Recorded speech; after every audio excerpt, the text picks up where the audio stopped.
Any thoughts on that, mate? The frustrating one for you?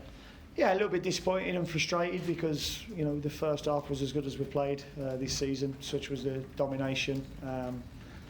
Burnley can be a very tough team to play against. They get it up to their front too well, get it wide, get crosses into the box, and I thought we dealt with that really, really well.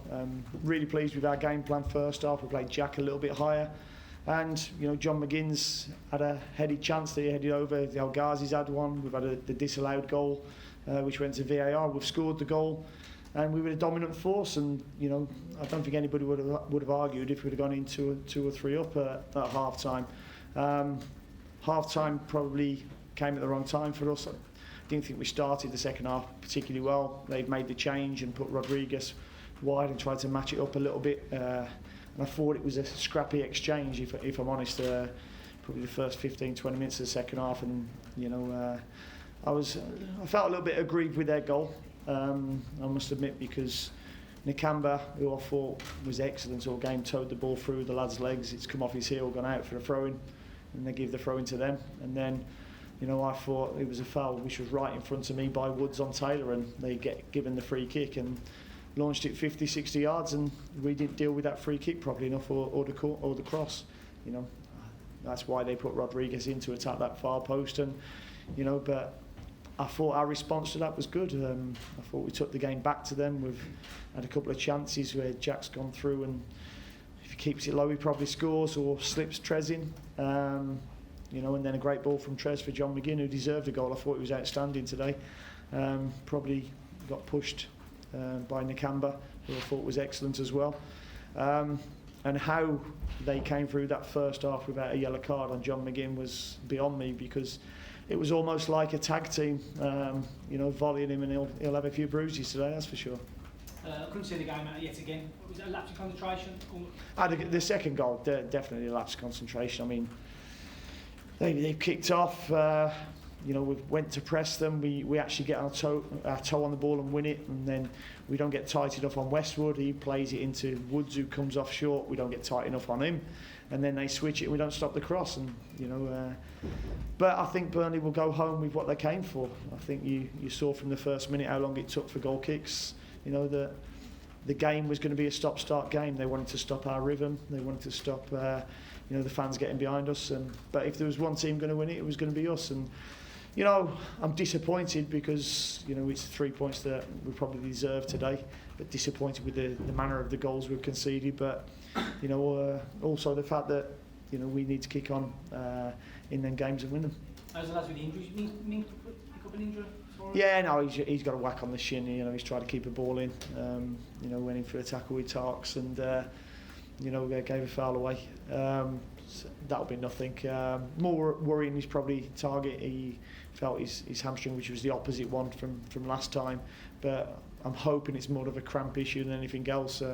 He played 90 minutes on Wednesday, so it was a risk really to play him, see if he'd get through the 90 minutes. And I thought he was having a really good game, and gave us a different outlet going forward. Was he knocked unconscious at any time when he went down? I don't believe so. I think if you are, you have to come off. I think the lads were worried at one stage, but no, I thought he fired him up, to be honest. I thought he was a little bit sloppy at times in the first half, but that fired him up and he became a better player. When did you decide on the system change, and how did it work for you, Jack on the left this time? Yeah, no, I decided on Thursday. I've seen enough of Burnley, and they like to go and press. But I felt that they left gaps, between their midfielders and the back four, and I thought we could exploit that with Jack and Amor El Ghazi, and I thought it worked really well first half. And as I say, we had a number of chances. Is there a concern now that obviously it's another league that you've let slip that could become a mental block for the players going forward, or does that not? No, there's no mental block, that's for sure. I mean, listen, we've gone and dominated a team that people find a real struggle to play against at times, and I think you could see from some of our players, especially in the first half, that there was a confidence and a belief in the players. And as the game, after their second equaliser, there was only one team going to go and get the next goal. Still give you the confidence that you've been in every game and without just a few sort of unfortunate decisions, it might have been a completely different outlook? Yeah, I mean, listen, I can't question the VAR. It's an objective decision. There's a line which tells you if he's offside or not. So if he's offside, I'm disappointed with the human error for their first goal.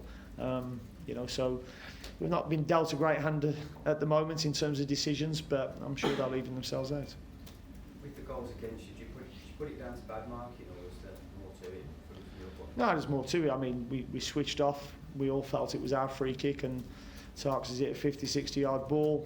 Fred's competed in the air, and it looked like it was a little bit of a ricochet which bounced to them, and they ended up getting the crossing. And you know, I think Rodriguez has just got the run on Neil Taylor at the far post. The second goal's more disappointing because you know we've just taken the lead, which I felt was deserved, and we've switched off and never stopped the cross from the opposite side.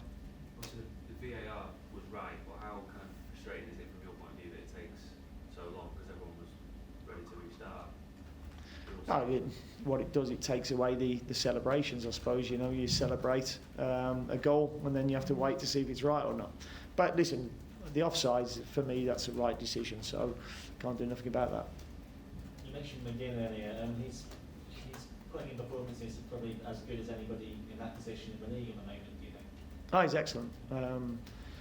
You know, he's been consistently, you know, good in all our performances. He consistently looks like he's going to score goals. You know, he scored 2 today, had 1 disallowed.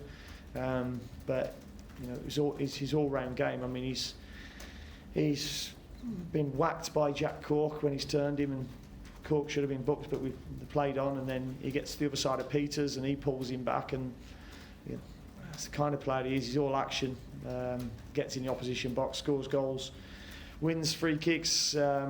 But unfortunately, I don't think he was protected as well as he should have been today.